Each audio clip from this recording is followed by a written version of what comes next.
Baik, baik. Untuk mempersingkat waktu, langsung saja kita mendengarkan pemaparan yang pertama dari pembicara kita, yaitu Ustaz Muhammad Hatta MSI. Kepada beliau, waktu tempat kita sedia.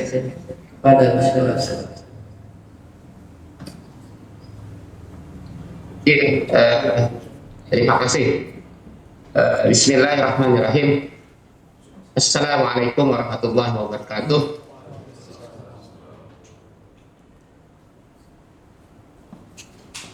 Mudahan suara ulun terdengar dengan jelas dan baik di tempat acara. Eh, yang ulun hormati para alim ulama, tokoh masyarakat, tokoh umat, tentu juga para narasumber yang juga ulun hormati dan dimuliakan oleh Allah Subhanahu wa Ta'ala.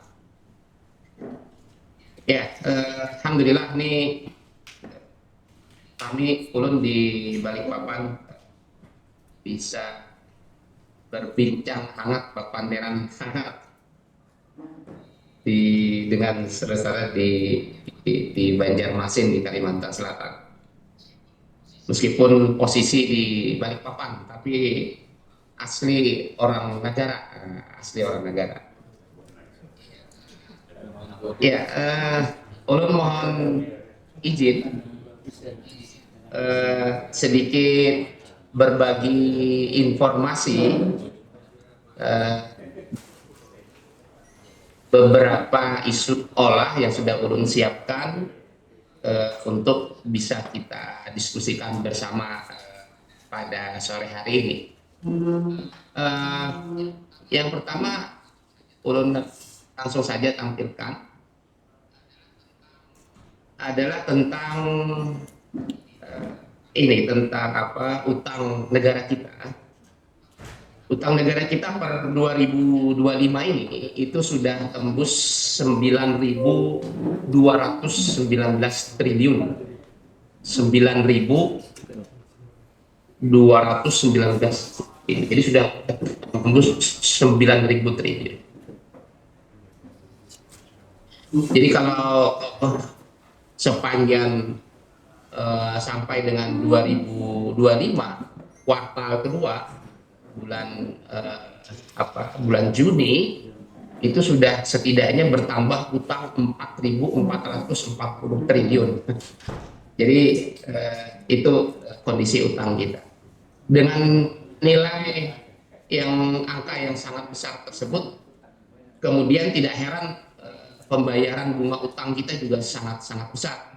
2025 ini diperkirakan sekitar 552,9 triliun, ditambah kemudian bayar pokok utangnya, pokok utang pemerintah dan BUMN yang non bank itu total 1.073 triliun. 1.073 triliun. Jadi kalau dijumlahkan ini 1.625 triliun. 1.625 triliun ini kira-kira itu 54% dari pendapatan negara yang berdasarkan nota keuangan APBN itu sekitar 3.000 triliun. 3.000 triliun pendapatan negaranya kalau ini tembus berhasil ya, karena outlooknya diperkirakan rada-rada kurang gitu. Tapi kalau kita berdasarkan nota keuangan APBN itu sekitar 54%, berarti rasio pokok utang plus bunganya. Bayangkan pokok plus bunganya itu menghabiskan 50% dari APBN kita. Makanya kemudian untuk menutup pembayaran bunga pokok yang begitu besar, kita terus utang lagi. Karena itulah kemudian pada tahun 2025 ini sampai dengan bulan November, pemerintah Indonesia sudah menerbitkan surat berharga negara SBN itu sebanyak 1.262 triliun sampai bulan November 2025. 1.262 triliun itu melebihi surat berharga negara pada tahun 2021, 2022, 2003 yang notabene itu adalah ada kondisi yang sangat buruk ketika itu, yaitu pandemi. Jadi 2025 ini penerbitan surat berharga negaranya sudah melampaui di tahun pandemi sebelum-sebelum. Nah ini kenapa ya, tadi gara-gara banyak utang akhirnya ya ditutup dengan utang lagi, gali lubang, tutup lubang, gali lubang. Nah, ini kondisi utang negara kita. Yang kedua adalah berkaitan dengan distribusi harta kekayaan di Indonesia, yang oleh karenanya kemudian ini juga sangat menentukan bagaimana kondisi kesejahteraan masyarakat. Makanya ada fenomena disebut dengan mantap makan tabungan bagi yang punya tabungan. Kalau yang nggak punya tabungan, kira-kira makan apa? Kira-kira begitu. Nah, per bulan di Desember 2024 itu total uang di seluruh bank itu 8.873 triliun. Bulan Maret total uang yang ada di seluruh bank Indonesia itu sudah tembus 1.000 triliun bulan Maret 2025. Nah, di bulan Juni atau bulan November, 9.700 triliun sudah. 9.700 triliun. Tapi sayangnya uang yang begitu banyak bertambah setiap tahunnya itu hanya dikuasai oleh segelintir orang. Bayangkan misalnya nilai saldo, jadi ada rekening yang saldonya itu 5M ke atas, 5 miliar ke atas.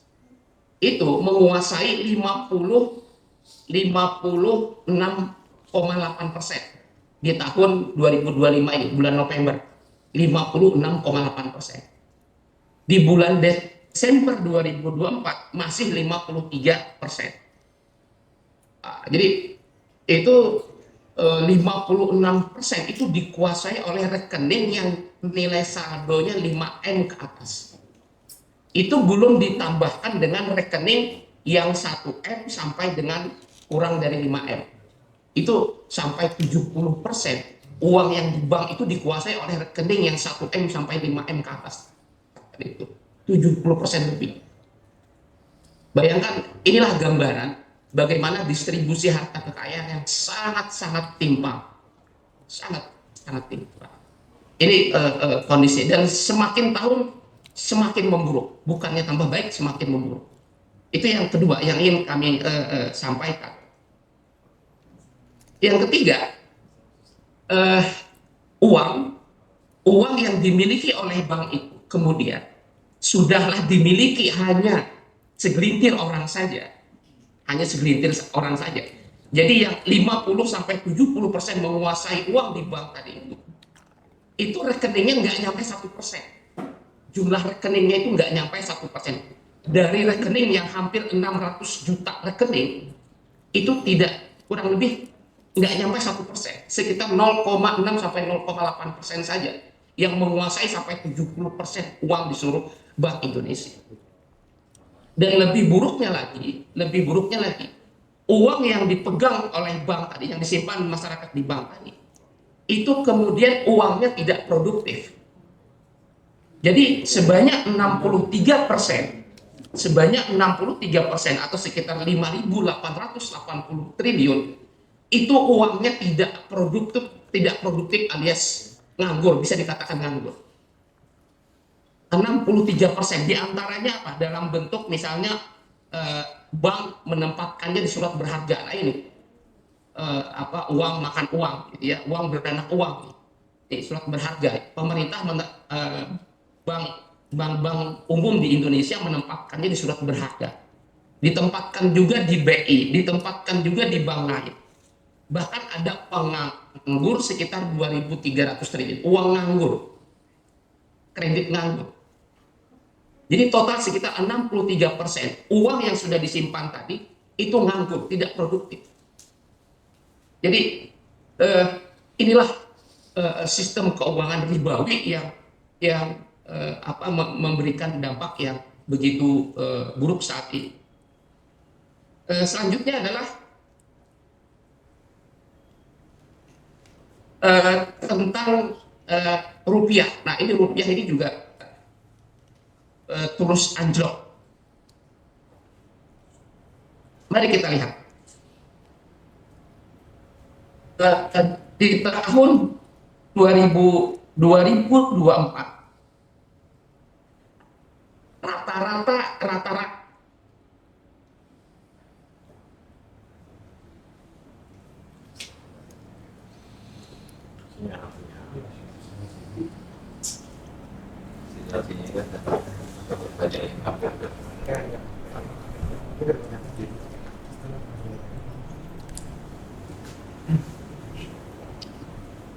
nggak ada internet nggak nyambung nggak ada internet Sini kan, pada tahun kalau dipakai banget banget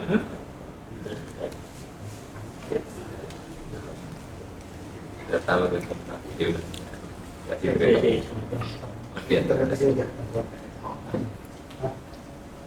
oke anu aja hotspot HP aja sudah Ini aja Pak kan? HP Kegunaan unlimited.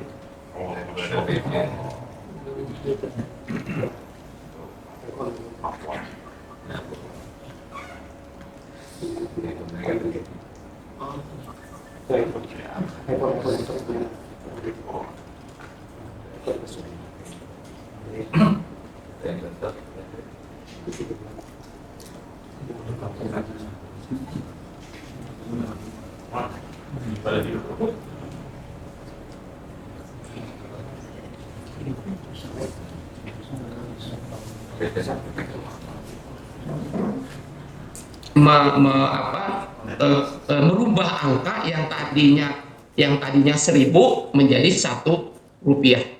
Padahal itu bicara tentang nilai nominal. Nah, ini bisa kita lihat di sini.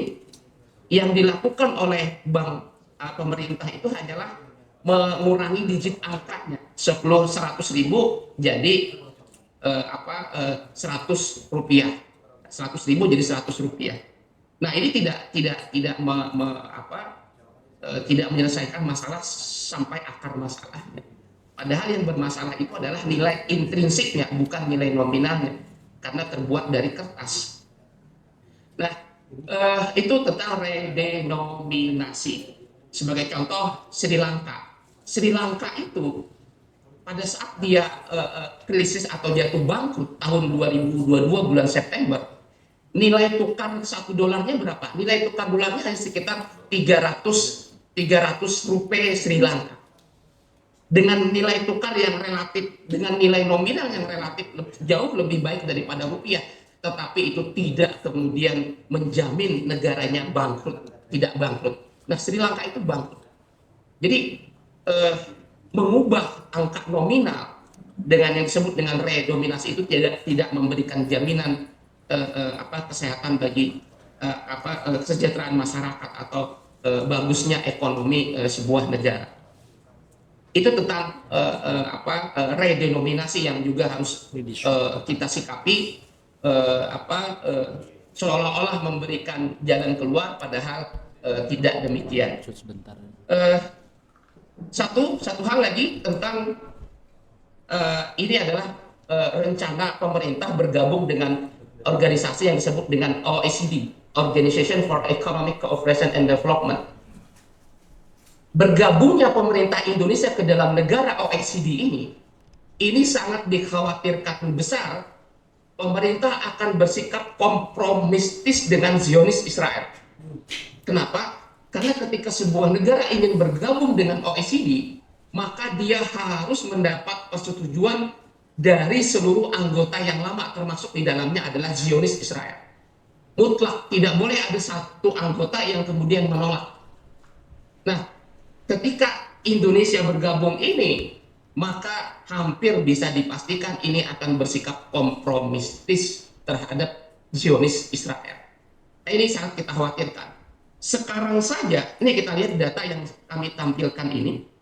Data yang kami tampilkan ini sudah menunjukkan bahwa ekspor impor Indonesia ke Zionis Israel itu cenderung terus meningkat nih.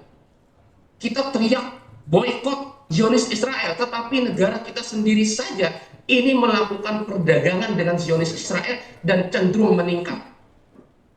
Ini datanya, misalnya ekspor kita di sini terlihat 145 juta dolar. 145 juta dolar. Ini data baru sampai bulan Juli. Ini belum kuartal keempat, kuartal ketiga belum selesai nih. Kemungkinan besar kami melihat ini ekspor Indonesia akan melebihi tahun kemarin yang nilainya 182,9 juta dolar kepada Zionis Israel.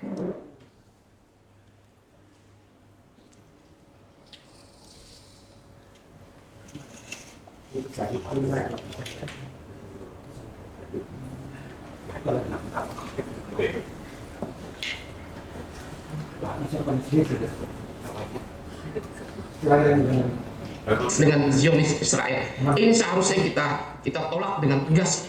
Pemerintah melakukan transaksi seperti ini. Nah, ini yang yang selanjutnya yang ingin kami sampaikan adalah ini juga yang sangat mengkhawatirkan adalah tentang pinjol. Pinjol ini semakin para alim ulama, tokoh masyarakat ini tampaknya semakin masif. Pinjol ini sekarang sudah berubah menjadi pinjaman daring, tidak lagi pinjol untuk merubah nama karena katanya pinjol itu sudah sangat buruk, jadi diubah jadi pindar. Sampai dengan Agustus 2025 ini itu total pinjaman pinjol itu yang aktif yang outstanding bahasanya itu 87,4 triliun dengan rekening atau yang melakukan kredit atau pinjol itu sebanyak 25,4 juta orang. Yang paling banyak adalah dalam perseorangan, baik itu untuk keperluan UMKM ataupun bukan. Nah ini itu kondisi yang update terbaru dan perlu kita lihat secara kumulatif. Data secara kumulatif kita bisa ketahui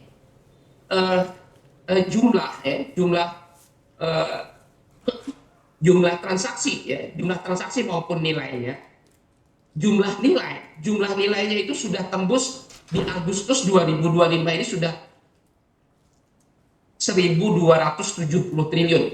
Jadi sejak Desember 24 pinjaman kumulatif ini pinjaman yang terekam ya secara keseluruhan sejak sekitar tahun 2016 sampai sekarang itu total pinjaman yang tercatat 1.270 triliun.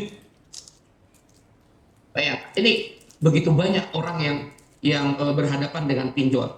Terus kemudian jumlah transaksinya berapa? Jumlah transaksinya sejak bulan Desember 2024 dan kemudian Agustus 2025 itu sudah tembus 1,1 miliar. 1,1 miliar transaksi sejak tahun 2016. Jadi pinjol pindar itu mulai ada di Indonesia sejak 2016 sesuai dengan peraturan otoritas OJK. Nah, inilah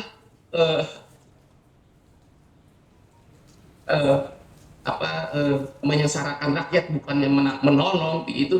Ini ternyata terus semakin masif berjalan di tengah-tengah kita dan kita tahu sudahlah ini membuat banyak masyarakat bunuh diri dan juga kemudian tentu saja ini adalah ribawi yang sangat mengganggu kita sebagai seorang muslim yang merupakan dosa besar. Itu saja dari kami, mudah-mudahan suara kami bisa terdengar dengan baik. Terima kasih, ulun mohon maaf jika ada salah. Kembalikan kepada host. Baik. Para hadirin yang Allah muliakan, alhamdulillah demikian tadi kita mendengarkan bersama-sama tentang bagaimana problematika bidang ekonomi selama 1 tahun ke belakang yang tentu ini menjadi satu wawasan yang sangat banyak bagi kita. Tentu tidak sekedar wawasan, ini juga menjadi satu penguat kesadaran kepada kita semua tentang bahwasanya ekonomi bangsa ini masih problematik dan sangat menyengsarakan rakyat seperti itu. Tentu masih banyak hal yang ingin beliau sampaikan, karena seyogianya ini harusnya disampaikan 2 jam tapi disampaikan 20 menit karena keterbatasan waktu saja.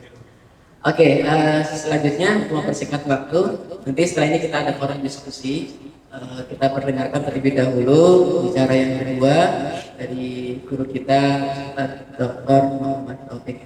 Pada beliau kita persilakan. Bismillahirrahmanirrahim. Assalamualaikum warahmatullahi wabarakatuh.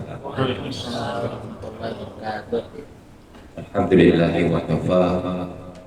Wassalatu wassalamu ala sayyidina Muhammadin Mustafa Muhammadin Mustafa wa rasulil mujtaba wa ala alihi wa sahbihi wa man sara ala nahjihil muntada amma ba'd. Yang kami muliakan para ahli ulama, bil khusus guru Andi Qotoni dan mulai memutih jenggotnya. Kita baru beberapa bulan Dato Barji masih muda dia, hitam semua masih. Dan yang lain di samping saya ada mati. Mudah-mudahan kita semua yang sepuh semakin disayangi, memanjangkan usianya, Amin. nasihatkan, dan juga doakan ya Husin Amparin katanya sedang di rumah sakit, mudah-mudahan Allah berikan keafiatan amin ya rabbal alamin. Dan hadirin sekalian yang dimuliakan Allah Subhanahu wa taala, tadi disampaikan oleh rekan kita dan Muhammad Hatta di Balikpapan tentang hasil, sebetulnya yang disampaikan itu kan hasil buah dari apa yang dikerjakan. Sementara Allah Subhanahu wa taala itu menuntut kita bukan sekedar memperhatikan hasil, tapi memperhatikan apa yang kita lakukan. Dalam surah Al-Hasyr misalnya Allah Ta'ala berfirman, ya ayyuhalladzina amanu taqullaha wal tanzur nafsum ma qaddamat lighad. Wahai orang-orang yang beriman, bertakwalah kepada Allah. Jadi diminta pertama takwa, kemudian yang kedua baru diperintahkan wal tanzur nafsum, hendaklah setiap jiwa itu memperhatikan, yakni mengatur perilakunya, ma qaddamat lighad, apa yang telah dia lakukan untuk hari esok. Untuk hari esok ini para ahli tafsir maknainya untuk hari akhir. Jadi kalau bicara sudut pandang Islam, persoalan di dunia ini sebetulnya tidak terlalu besar kalau dibandingkan dengan apa yang bakalan diterima, dihisab, dihitung oleh Allah di hari akhir kelak. Tetapi hitungan di hari akhir itu nanti ditentukan dengan apa yang kita lakukan di dunia. Meskipun tidak berat, tapi kalau ini salah kita dalam langkah, bakalan berat di hari akhir. Terkait persoalan tadi yang disampaikan dari sisi ekonomi, karena yang paling terasa kalau ada persoalan biasanya ekonomi. Orang mau apa tidak masalah asal duitnya banyak, ini masyarakat begitu. Sebetulnya persoalan ekonomi ini juga hasil dari persoalan yang lain. Kenapa bisa rusak seperti itu? Kalau kita telusuri secara nas-nas syar'i, sebetulnya rusak, bencana itu, kesialan, kerusakan, musibah itu kan sebetulnya sebabnya adalah karena dosa manusia. Wa ma asabakum min musibatin illa bima kasabat aydikum wa ya'fu an katsir. Apa saja bencana yang menimpa kalian itu disebabkan oleh apa yang telah kalian lakukan. Allah ingin beritahu kerusakan karena ulah-ulah. Wa ya'fu an katsir, tapi Allah Subhanahu wa taala memaafkan banyak dari kesalahan kita. Sehingga kalau kita lihat itu tadi hanya kerusakan kecil.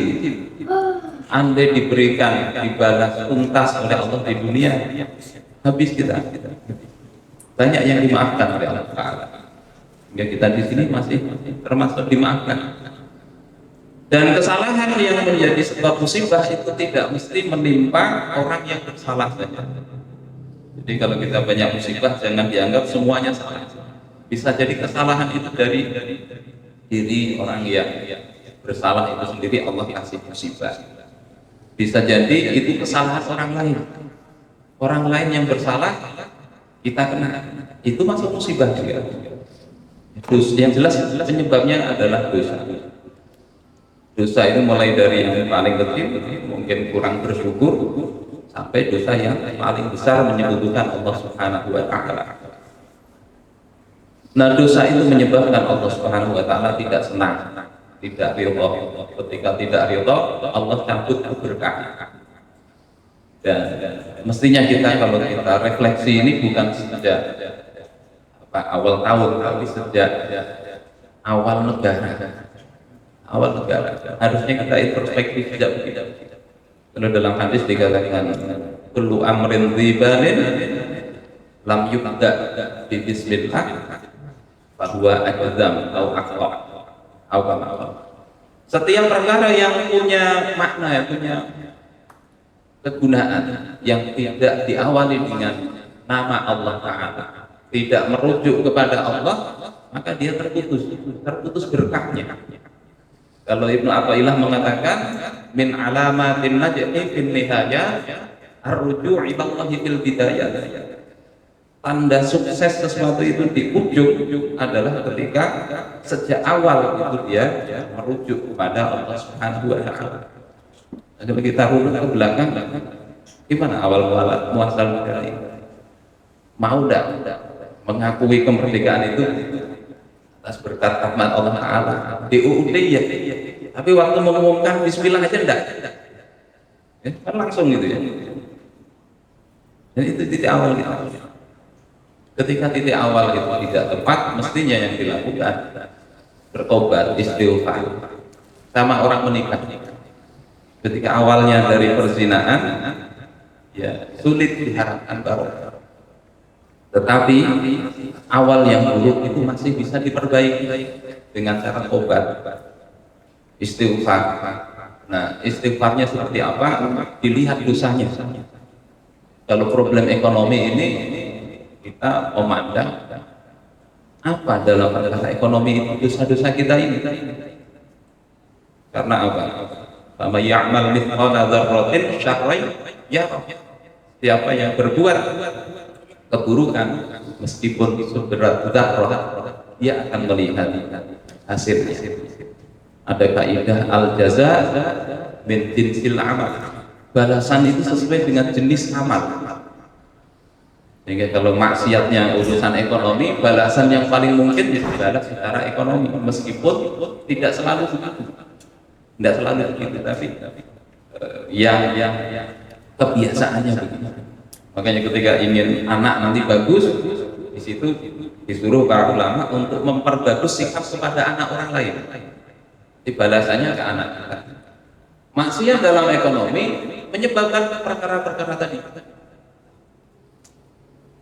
Kenapa rupiah begitu? Hukum Islam ada hukum syariat tentang mata uang. Kenapa kekayaan itu seperti itu tadi? Dalam hukum Islam ada hukum-hukum tentang distribusi. Tauzi'us sarwah.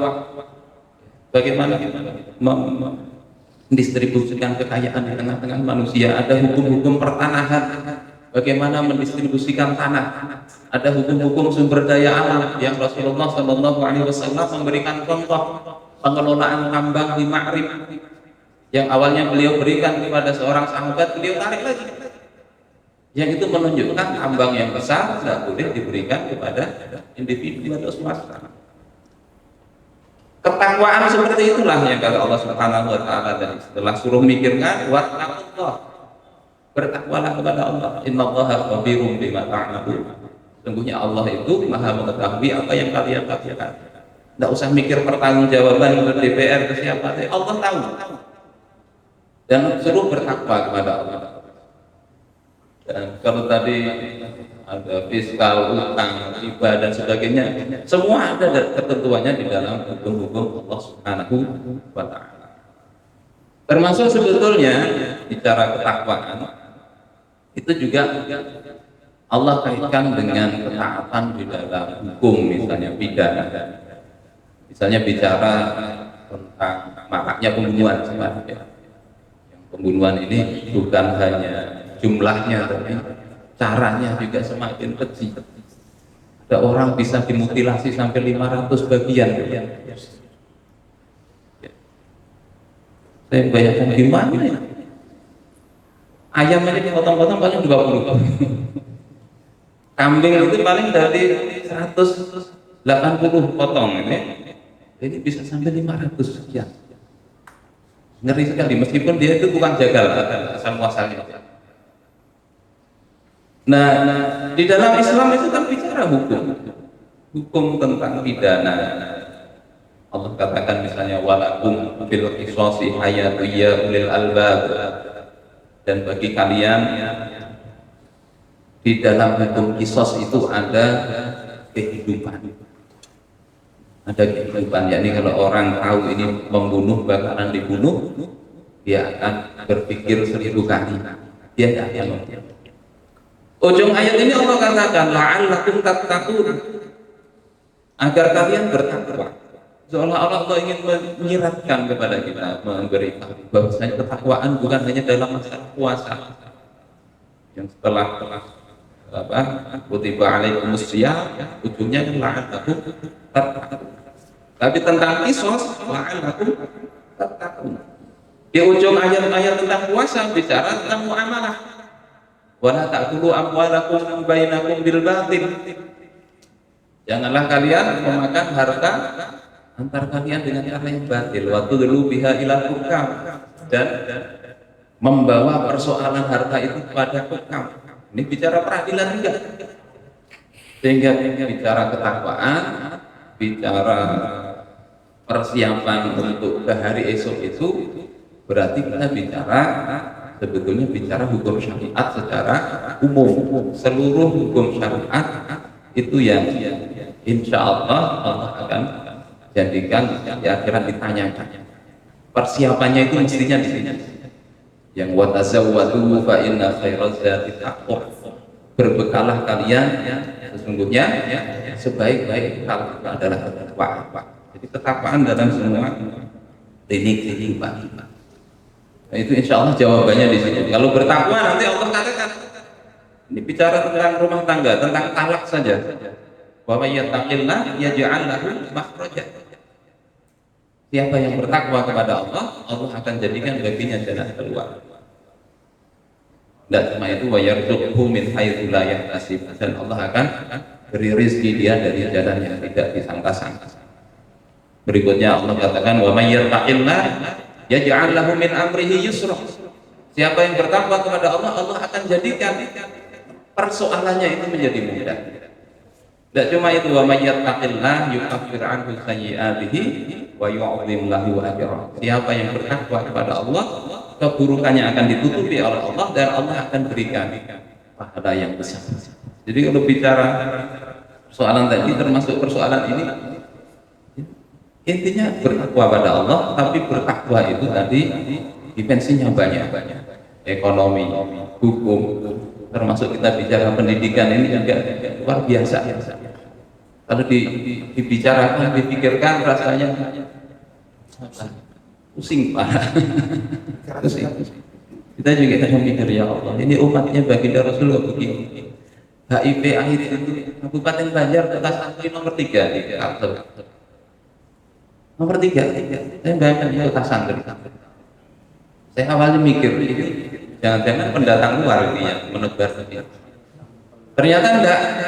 Itu di kalangan pelajar juga. Karena kita ada rekan yang istrinya dokter di situ, tahu itu data-data. Kadang juga santri. Dan ini berat, bukan masalah miskin saja, tapi itu masalah dosa besar yang lain, yakni perbuatan kaumnya Nabi Lut alaihissalam. Sehingga mestinya ketika kita tahu begini, di pundak para ulama yang semuanya yang mengerti ini tanggung jawabnya lebih besar daripada yang tidak mengerti. Yang nanti Allah minta bertanggung jawab untuk bagaimana persoalan ini bisa diselesaikan, dan Allah sudah memberikan obatnya. Kalau kita tidak tahu obatnya mungkin magang. Allah sudah tahu obatnya. Dalam sebuah syair dikatakan wa minal ajaib wal ajaibu jammatun. Di antara banyak keajaiban, di antara keajaiban itu yang banyak. Qurbus syifa walam ilaihi usul. Obat itu begitu dekat tapi tidak sampai. Tahu Al-Quran, tahu ini takwa, bolak balik kita sampaikan. Kalau kita bosan nggak mau sampaikan lagi. Tapi ini memang tugasnya sampaikan. Kalau aish bil baida yaqtuluhu dhama'u, seperti onta di padang pasir yang mati karena kehausan.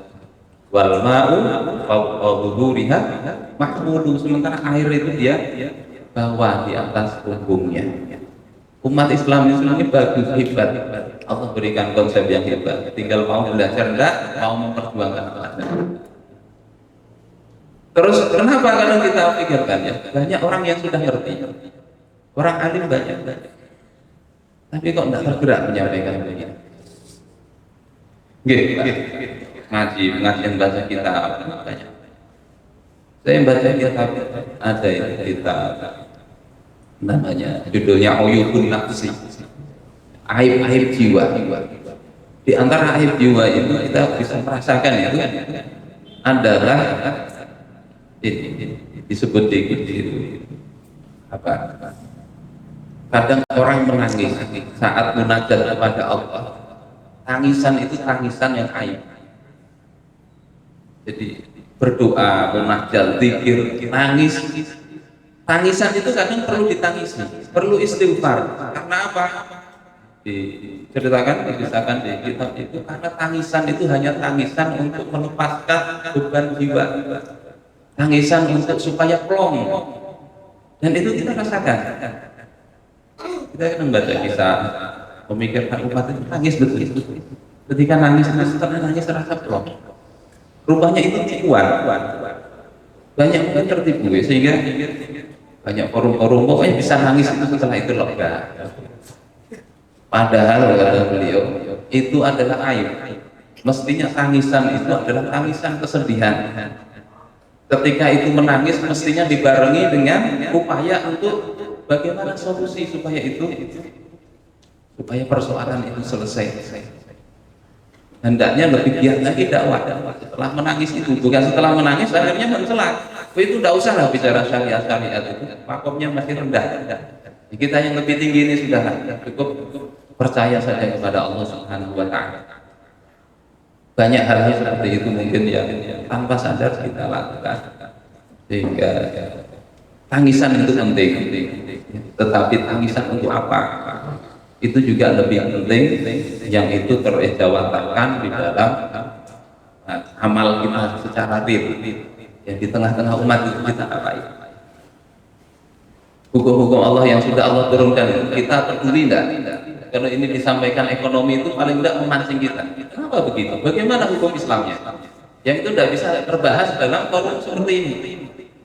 Ngaji ada kitab Nizamul Iqtisadi fil Islam, ada kitab Al-Amwal fi Daulatil Khilaf, ada kitab As-Siyasatul Iqtisadiyatu Al-Muslah, ada kitab-kitab tentang jual beli masa sekarang dan sebagainya. Mestinya setiap pelanggaran dalam hukum itu akan berkontribusi terhadap kerusakan ekonomi. Sebagaimana juga pelanggaran-pelanggaran yang lain yang insya Allah tidak kita bahas di kesempatan kali ini karena tidak akan mencukupi waktunya. Mungkin ini yang bisa disampaikan dan sebagai pemantik kita diskusi. Kembalikan ke Ustaz Zainuddin. Assalamualaikum warahmatullahi wabarakatuh.